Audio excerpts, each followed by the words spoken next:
We cap off episode 21 with a project that's sort of been collecting its pieces over a little bit of time. And I think I'm always excited about um, established actresses in the US um, finding or sort of like making that leap to filmmaking. I think it's something that's much more natural in, let's say, Europe or in France.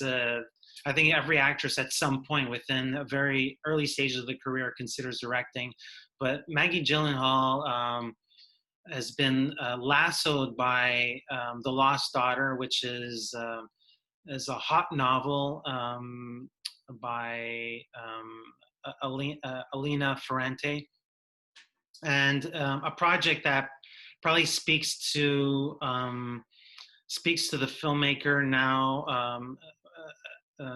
to Maggie, in terms of ideas of motherhood and femininity.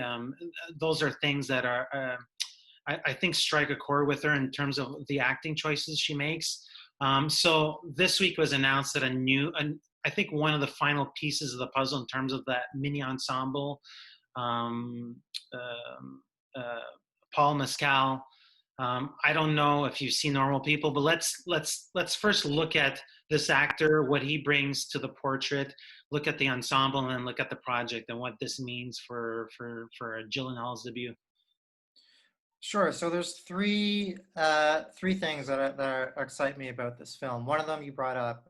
Um, I'm always excited when an actor takes their hand at directing. I think uh, Maggie Gyllenhaal, tremendous actress, and just the choices in the films she Mm-hmm. chooses to act in, I think says a lot about what this film could be.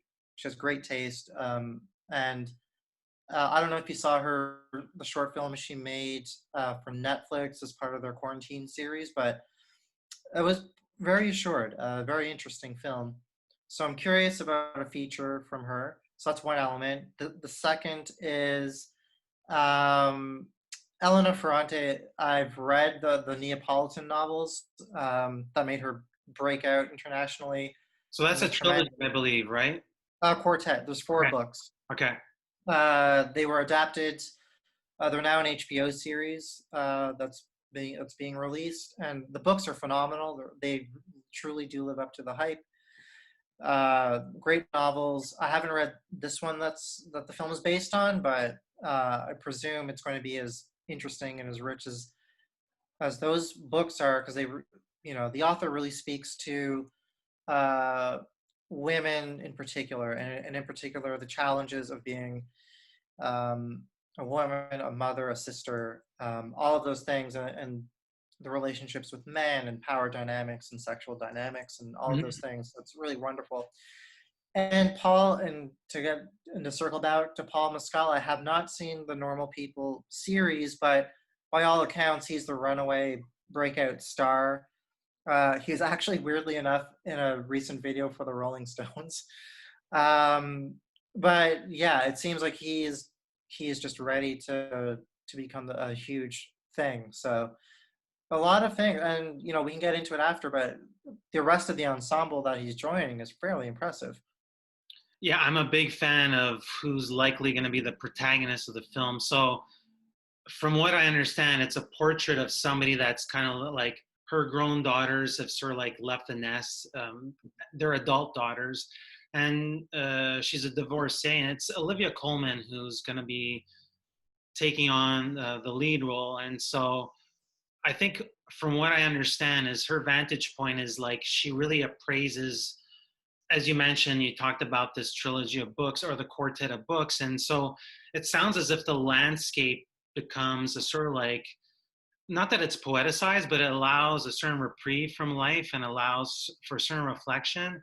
And Coleman could go to those depths. And I've seen her in Tyrannosaurus, like really get extreme characters in the last decade or so.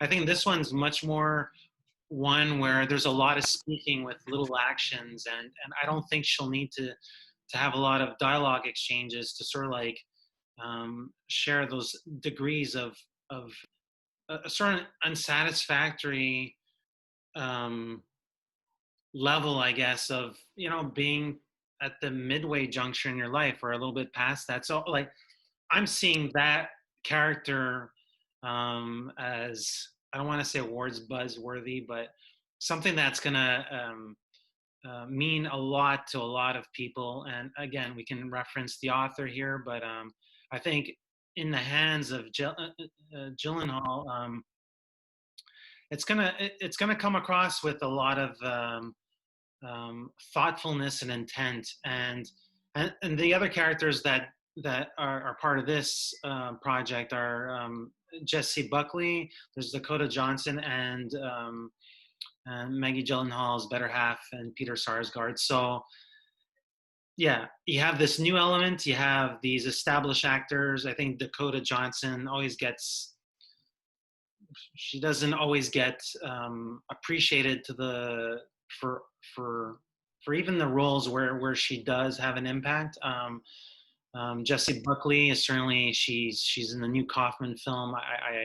There's a lot of elements working, and I can only imagine how Maggie Gyllenhaal is gonna go all out and have, you know, a great production designer, a cinematographer that would adhere to what we want to see visually, or how we want to see it be treated visually. And so, yeah, there's a lot of stuff in here. Yeah, I think you said it nicely. I think that Maggie Gyllenhaal is assembling a great team around her for her feature. So definitely one I'm looking forward to. So that concludes our latest episode of IndieSponge. It's always a gift to speak to Kevin. I really appreciate it, especially in these pre-COVID second wave, might be coming along days. And so yeah, so we'll be looking at the film festival season with actual feedback and seeing a lot of the buzzworthy titles stick out, and some float and some sink in the next coming weeks, with Venice, TIFF, and the New York Film Fest all setting sail. So I'll see you next week. I'm Eric Lavallée. I'm editor-in-chief and site owner for IONCINEMA.com, and this is Kevin Jagernauth, contributing writer for the playlist. And together we are IndieSponge.